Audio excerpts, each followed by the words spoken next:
Está con nosotros Marcelo Arancibia, ex candidato a gobernador del mismo espacio de Marcelo Orrego, ex compañero de ruta de la actual estructura de Javier Milei, también abogado, ex presidente del Foro. Vamos a hablar alguna cosita de ese tema. Buenas noches, Marcelo. Gracias por venir. No, gracias por la invitación. Si hoy fuese diputado nacional, senador nacional y tuviese que votar bases, ¿para qué lado salimos? Qué dilema. ¿Sí? ¿Un dilema? Sí, un dilema. Primero, no le votaría a los superpoderes. Creo que con su declaración, que son sinceras, que estuvo en Estados Unidos, de que él odia al Estado y que ha llegado al poder para destruirlo, darle superpoderes a esa persona puede poner en riesgo muchas cosas que el Estado brinda y que, si bien están en crisis, son necesarias.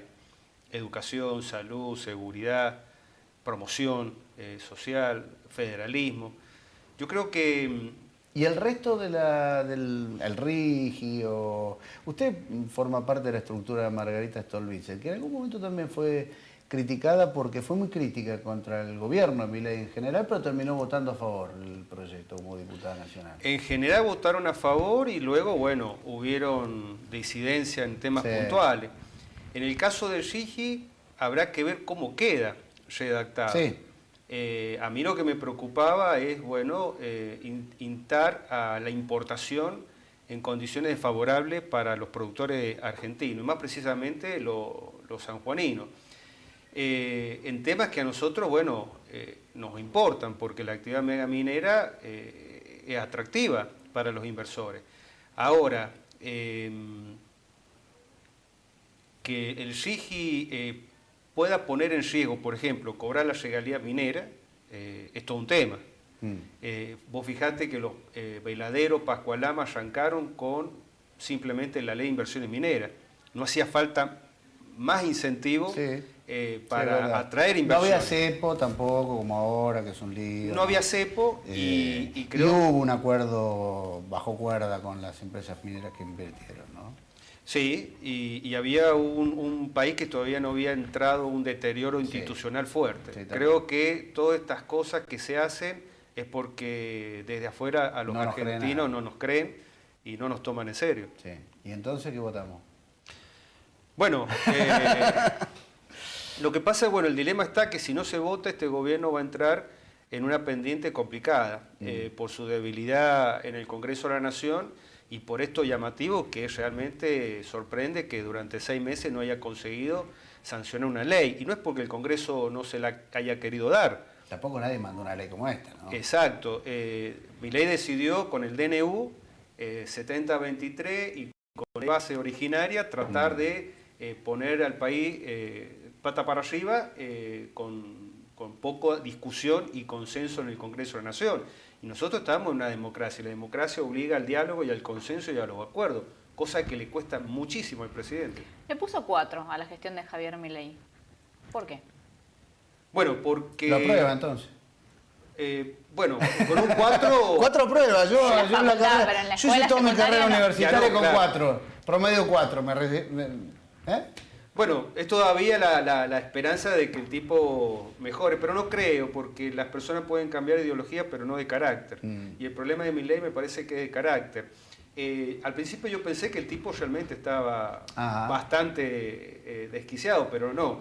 Es parte de eso y es parte de una estrategia muy bien diseñada que se basa, y bueno, lo plantea un periodista anoche. No lo aprueba. No, porque la estrategia del odio, de la violencia simbólica, verbal, es muy peligrosa, porque uno nunca sabe cuándo pasa el límite y se va a unos escenarios de los cuales después no se vuelve.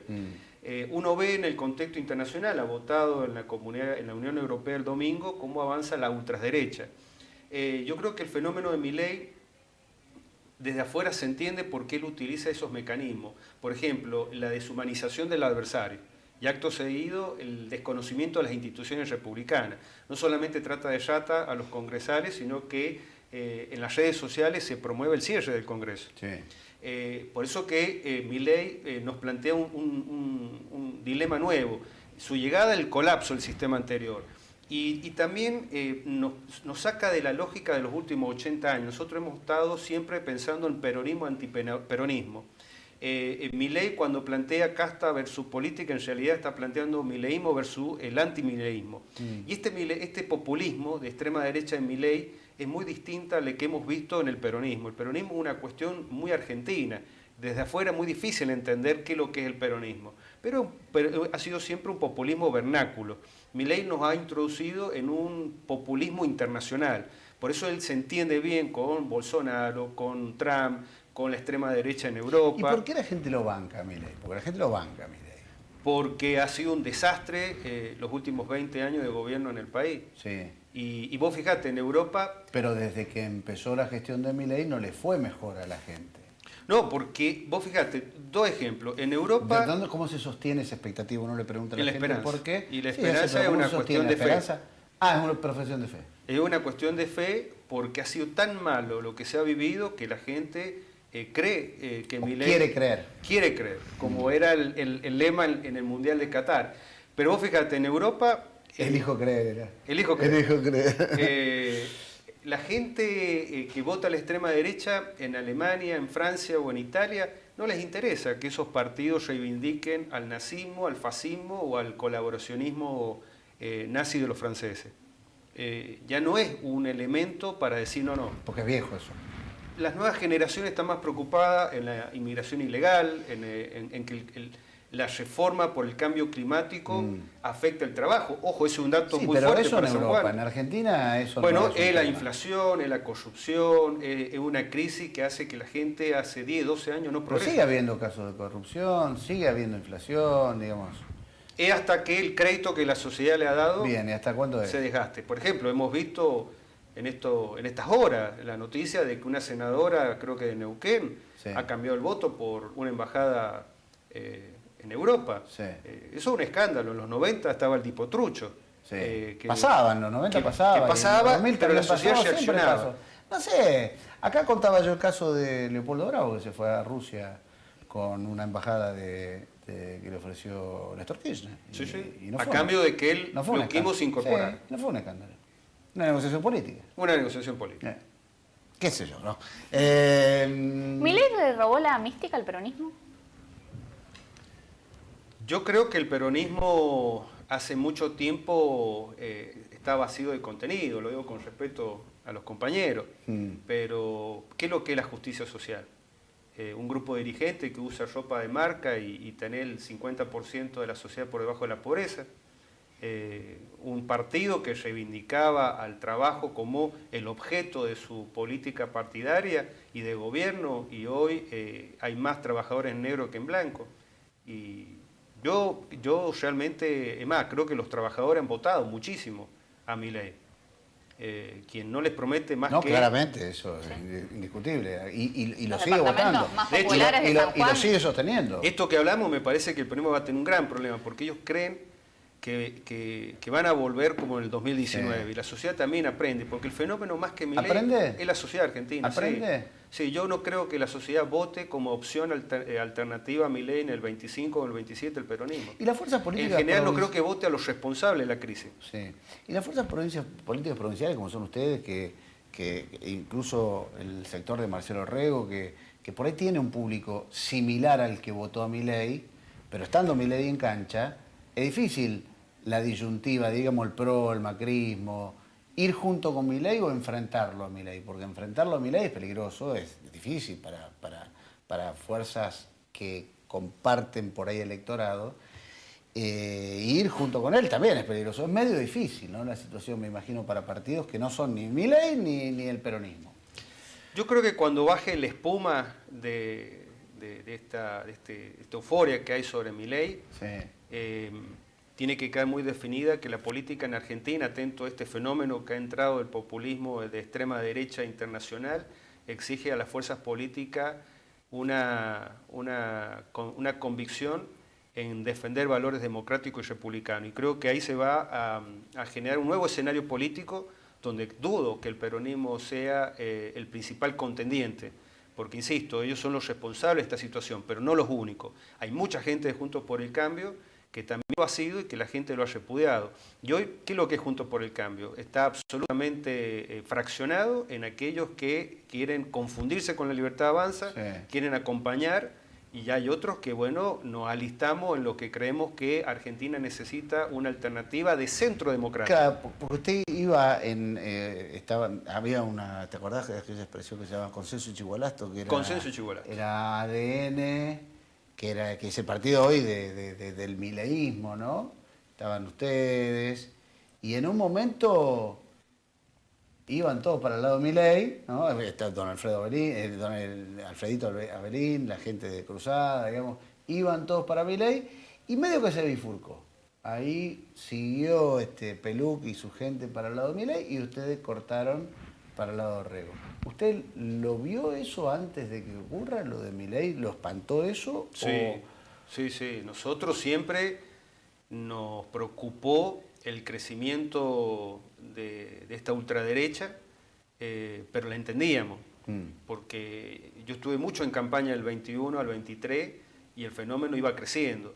Ahora, en el caso nuestro, entendíamos que la última frontera de evitar que volviera a ganar el peronismo o que llegara a la ultraderecha era Juntos por el Cambio, pero ha sido una profunda decepción, porque en definitiva quienes representaban esa última frontera democrática, bueno, al otro día de haber perdido las generales se sumaron al gobierno de Milei cuando debieran estar construyendo este espacio político de extrema centro democrático, que es lo que la sociedad va a empezar a exigir cuando, insisto, baje un poco y se aplaque el apoyo que haya a Milei y empiecen a ocurrir cosas que la sociedad empiece a preocuparse.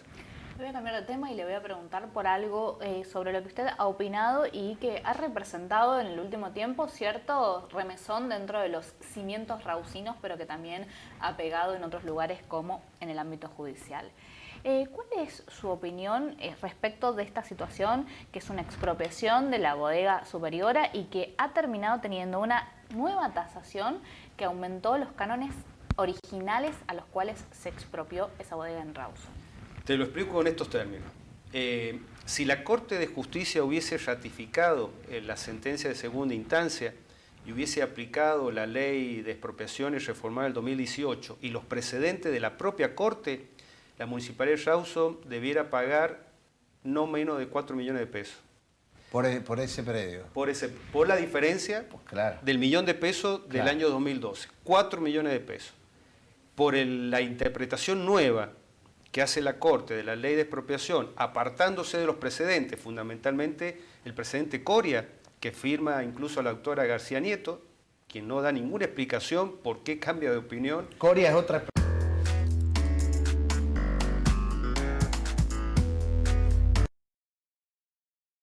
El de la Superiora, 371 millones de pesos. Entonces, la diferencia entre 4 millones de pesos y 371 millones de pesos es la explicación que tiene que dar la Corte de por qué cambió de criterio de precedentes jurisprudenciales previos, como el caso Cori, y por qué se aparta de la ley de expropiaciones. ¿Pero hay un cambio de criterio Sí. Entre esos dos fallos? Sí, sí. ¿Entre un expediente y otro?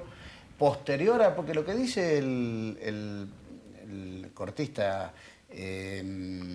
Olivar Yapur, es que el problema no es que ellos cambiaron de criterio, sino que hubo una ley en el medio que cambió la disposición legal. Entonces, por eso ellos fallaron a establecer tasa activa en lugar de tasa pasiva, digamos, cambiar el criterio de aplicación de tasa, cambiar el criterio, pero que no es un tema de la evaluación que hizo la Corte, sino del cambio de ley. Usted me dice que ese No, fallo Coria es posterior. ellos se conmueven en esta causa de la Superiora y dicen, si aplicamos la ley, van a cobrar 2 pesos con 50. Entonces ahí cambia el criterio del presidente Coria, que es del 2019, la reforma de la ley de expropiaciones del año 2018. Sí. Y sí, corresponde pagar tasa pasiva, pero lo que cambia es la interpretación del momento en que se tiene que hacer la evaluación. Ahora, esto, Sebastián, yo creo que es simplemente una muestra de la crisis que sufre la provincia de San Juan desde el punto de vista institucional. La Corte debiera dar una explicación. ¿Por qué? Si esto fuera así, un escándalo. Claro, ¿por qué de 4 millones a 371? Sí. Lo tiene que explicar. ¿Y por qué? No solamente porque estamos en una república y los actos de gobierno y las sentencias son actos de gobierno, deben ser públicas, sino porque la gente está repodrida de las instituciones. ¿Repodrida? Repodrida la institución. Ajá. Hemos ¿Por eso estado lo banca hablando- Milei? Por eso lo banca Milei. Ah, mira. Entonces, bueno, tiene que dar una explicación de por qué cambió de criterio. Y también habría que poner a los estudiantes a estudiar las sentencias de las Cortes después de la reforma de la ley de expropiación y ver qué pasó con las otras causas. Y en la otra causa, usted Claro. dice que hubo criterios disímiles. Bueno, claro, porque llamaría la atención que se conmueva con alguna parte demandada y con otras no. Pero esto, Usted dice que hay una parte demandada que le produce mayor sensibilidad. bueno, lo dice el fallo de la superiora de que dice, che, pero le estaríamos ¿Se pagando. huele algo raro ahí? Porque Yo lo que veo lo teniendo en siguiente. cuenta el demandante, los demandantes, la parte, Rawson, es todo una cosa que suena feo, ¿no? Bueno, Shakespeare, si fuera un analista político en San Juan, diría que algo huele mal en esta provincia. Pero yo lo veo de esta manera. Esta corte, San Juan tuvo 20 años con el mismo gobierno. El gobierno justicialista pensó que esto era eterno. Y pasaron de una aspiración democrática a llevar una provincia, no voy a decir autoritaria, pero sí muy autocrática, donde empieza a perderse las líneas que separan los organismos de poder y la función de peso y de contrapeso que deben tener entre uno y otro. El último gobernador pretendió perpetuarse en el poder. Entonces, este esquema de apartarnos de una democracia republicana hacia una autocracia termina indefectiblemente en el control de la cabeza del Poder Judicial. Entre ellos la manera de designar los jueces, porque lo que está en el centro de la escena es la manera de designar los jueces. Hoy se designa por amigo, por cara y por pertenencia partidaria, pero hoy siempre también, ¿eh? El Consejo de la Magistratura de la Constitución del 86 nunca funcionó. Siempre fue objeto de acuerdos políticos a espalda de la sociedad, pero lo que ha sucedido desde el 2014, 15, no, anterior, 2007, 2008, cuando Gioja arregla con Massa las jubilaciones al 82% de los jueces, bueno, hizo que de golpe hubo un vacío de magistrados y empezaron a nombrarse y hacerse un abuso, digamos, esas designaciones, porque del año 2005 el peronismo tenía mayoría No absoluta. se jubilaban, no se jubilaban. Se entonces- jubilaron y empezaron a llenar. Tenían mayoría absoluta en la legislatura, entonces no había lo que en los 90 Sí. se denominaba la calecita. ¿En qué sentido? Bueno, había equilibrio en la Cámara de Diputados, entonces un día designaba el peronismo, otro día el radicalismo, después la cruzada, después el bloquismo, Claro. por ahí metía la corte, por Entonces ahí... había tribunales más o menos, medianamente, también con criterios de lo mismo, pero... Era un criterio, pero repartido. Sí. En este caso no, era un solo partido. Sí. Y eso se coronó con la corte, porque la corte... Tiempo después, porque eso del 82% Sí, lo hace- móvil fue lo que hizo que se jubilaran en masa y hubo un vaciamiento generalizado. Después hubo cuando empezaron a pagar ganancias los jueces, a partir del 1 de enero del 2017 también hubo una Claro. renuncia masiva y los concursos, bueno, dicen concursos, pero en realidad eso no puede ser homologado como tal porque no es objetivo, no es transparente, no tiene criterios de mérito. La Constitución establece el concurso como un mecanismo de idoneidad. Bueno, ese mecanismo está totalmente corrompido, viciado, Sí. no sirve.